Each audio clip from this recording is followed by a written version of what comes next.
So it's time to start getting some plants seeded.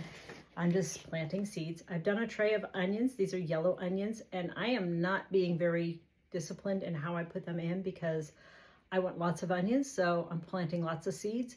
It's about a month later than what I should be, but that's okay. They'll still come up and I'll still get lots of onions.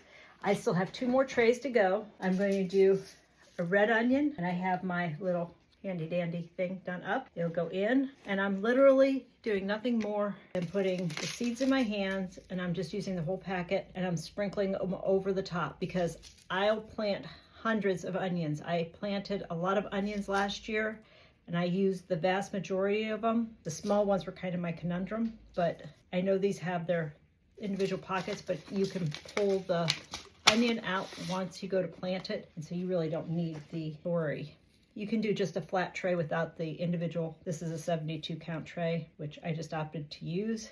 So that's simple, that's done, and it's all good. Now I've got 1 more tray for sweet onions over here, and we'll plant these real quick. Same idea. They're just little black seeds. And what I found in my garden is I actually planted both onions that I started from seed in the house last year, and I went and I bought more onion starts, the bulbs, and my onions that I started from seed in the house actually grew bigger and better than the bulbs. So I'm all about planting and starting my seeds as opposed to buying the bulbs later at the store. I just saw better results significantly for my own garden.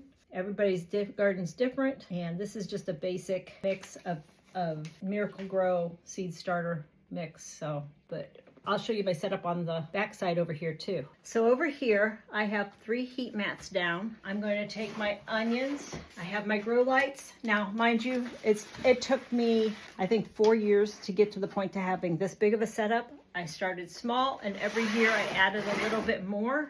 And so I don't want anybody to think you have to do all of this at once. The heat mats were a new addition in the last year, not this year. We just put the seed flats down on the heat mats. These are necessary because how cold my basement is. It really helps with them growing faster with the grow lights and the heat mats. But we also have 1 more element that I'm going to add. So I'm going to add just a lid on the top. I save these from year to year, use them over and over and over again. And then you'll see that these will germinate within the next few days, maybe a week. There's water. I already watered the soil, so there's water in the bottom here. I'm a bottom waterer. I don't top water if I can help it.